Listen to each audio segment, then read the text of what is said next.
Chapter 1. Down the Rabbit Hole. Alice was beginning to get very tired of sitting by her sister on the bank and of having nothing to do. Once or twice she had peeped into the book her sister was reading, but it had no pictures or conversations in it. And what is the use of a book, thought Alice, without pictures or conversations? So she was considering in her own mind, as well as she could, for the hot day made her feel very sleepy and stupid, whether the pleasure of making a daisy chain would be worth the trouble of getting up and picking the daisies, when suddenly a white rabbit with pink eyes ran close by her. There was nothing so very remarkable in that, nor did Alice think it so very much out of the way to hear the rabbit say to itself, oh dear, I shall be late." When she thought it over afterwards, it occurred to her that she ought to have wondered at this, but at the time it all seemed quite natural. But when the rabbit actually took a watch out of its waistcoat pocket and looked at it, and then hurried on, Alice started to her feet, for it flashed across her mind that she had never before seen a rabbit with either a waistcoat pocket or a watch to take out of it, and burning with curiosity, she ran across the field after it, and fortunately was just in time to see it pop down a large rabbit hole under the hedge. In another moment down went Alice after it, never once considering how in the world she was to get out again. The rabbit hole went straight on like a tunnel for some way, and then dipped suddenly down, so suddenly that Alice had not a moment to think about stopping herself before she found herself falling down a very deep well. Either the well was very deep, or she fell very slowly, for she had plenty of time as she went down to look about her and to wonder what was going to happen next. First, she tried to look down and make out what she was coming to, but it was too dark to see anything. Then she looked at the sides of the well and noticed that they were filled with cupboards and bookshelves. Here and there she saw maps and pictures hung upon pegs. She took down a jar from one of the shelves as she passed. It was labeled orange marmalade, but to her great disappointment it was empty. She did not like to drop the jar for fear of killing somebody underneath, so managed to put it into one of the cupboards as she fell past it. Well, thought Alice to herself, after such a fall as this I shall think nothing of tumbling downstairs. How brave they'll all think me at home. Why, I wouldn't say anything about it even if I fell off the top of the house. Which was very likely true. Down, down, down. Would the fall never come to an end? I wonder how many miles I've fallen by this time, she said aloud. I must be getting somewhere near the center of the earth. Let me see. That would be 4,000 miles down, I think.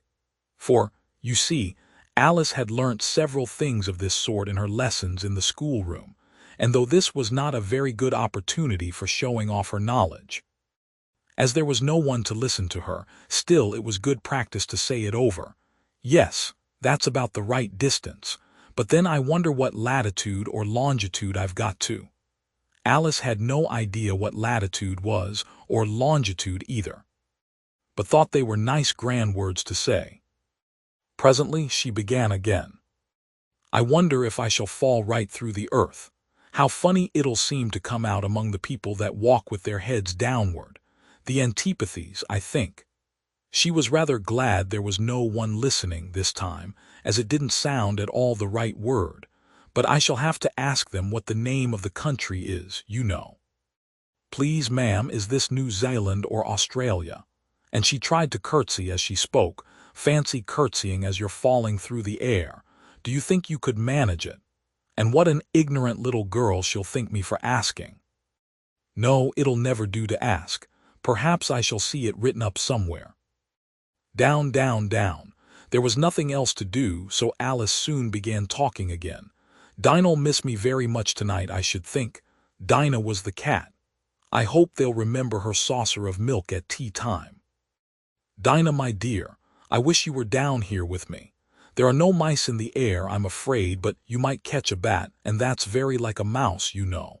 But do cats eat bats, I wonder? And here Alice began to get rather sleepy, and went on saying to herself in a dreamy sort of way, do cats eat bats? Do cats eat bats? And sometimes, do bats eat cats? For you see, as she couldn't answer either question, it didn't much matter which way she put it. She felt that she was dozing off and had just begun to dream that she was walking hand in hand with Dinah and saying to her very earnestly, "Now, Dinah, tell me the truth. Did you ever eat a bat?" When suddenly, thump, thump, down she came upon a heap of sticks and dry leaves, and the fall was over. Alice was not a bit hurt, and she jumped up onto her feet in a moment. She looked up, but it was all dark overhead. Before her was another long passage, and the white rabbit was still in sight, hurrying down it. There was not a moment to be lost. Away went Alice like the wind, and was just in time to hear it say, as it turned a corner, "Oh, my ears and whiskers, how late it's getting." She was close behind it when she turned the corner, but the rabbit was no longer to be seen. She found herself in a long, low hall, which was lit up by a row of lamps hanging from the roof.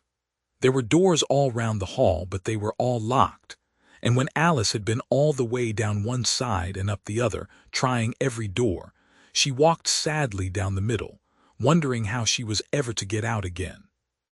Suddenly she came upon a little three-legged table, all made of solid glass. There was nothing on it except a tiny golden key, and Alice's first thought was that it might belong to one of the doors of the hall.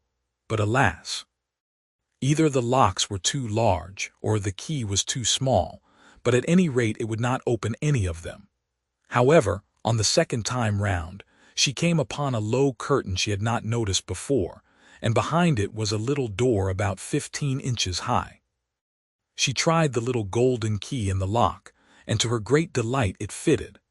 Alice opened the door and found that it led into a small passage, not much larger than a rat hole. She knelt down and looked along the passage into the loveliest garden you ever saw. How she longed to get out of that dark hall and wander about among those beds of bright flowers and those cool fountains, but she could not even get her head through the doorway. "And even if my head would go through," thought poor Alice, "it would be of very little use without my shoulders. Oh, how I wish I could shut up like a telescope. I think I could, if I only knew how to begin." For, you see, so many out-of-the-way things had happened lately that Alice had begun to think that very few things indeed were really impossible. There seemed to be no use in waiting by the little door, so she went back to the table, half hoping she might find another key on it, or at any rate a book of rules for shutting people up like telescopes. This time she found a little bottle on it, "which certainly was not here before," said Alice, and round the neck of the bottle was a paper label with the words "Drink me" beautifully printed on it in large letters. It was all very well to say "Drink me," but the wise little Alice was not going to do that in a hurry. "No, I'll look first," she said, "and see whether it's marked poison or not." For she had read several nice little histories about children who had got burnt and eaten up by wild beasts and other unpleasant things, all because they would not remember the simple rules their friends had taught them, such as that a red-hot poker will burn you if you hold it too long, and that if you cut your finger very deeply with a knife, it usually bleeds, and she had never forgotten that, if you drink much from a bottle marked poison, it is almost certain to disagree with you sooner or later. However, this bottle was not marked poison, so Alice ventured to taste it, and finding it very nice, it had in fact a sort of mixed flavor of cherry tart, custard, pineapple, roast turkey, toffee, and hot buttered toast. She very soon finished it off. "What a curious feeling," said Alice. "I must be shutting up like a telescope." And so it was indeed. She was now only 10 inches high, and her face brightened up at the thought that she was now the right size for going through the little door into that lovely garden. First, however, she waited for a few minutes to see if she was going to shrink any further. She felt a little nervous about this, for it might end, you know, said Alice to herself, in my going out altogether like a candle. I wonder what I should be like then.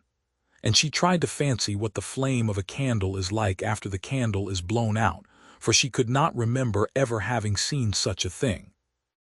After a while, finding that nothing more happened, she decided on going into the garden at once.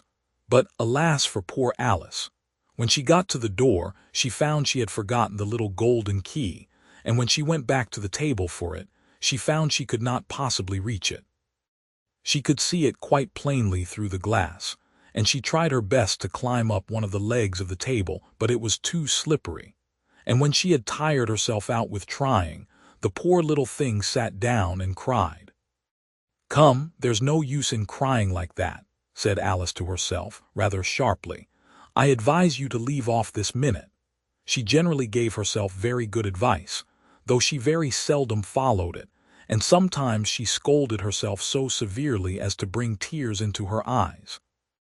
And once she remembered trying to box her own ears for having cheated herself in a game of croquet she was playing against herself. For this curious child was very fond of pretending to be two people. "But it's no use now," thought poor Alice, "to pretend to be two people. Why, there's hardly enough of me left to make one respectable person." Soon her eye fell on a little glass box that was lying under the table. She opened it and found in it a very small cake, on which the words "Eat me" were beautifully marked in currants. "Well, I'll eat it," said Alice, "and if it makes me grow larger I can reach the key.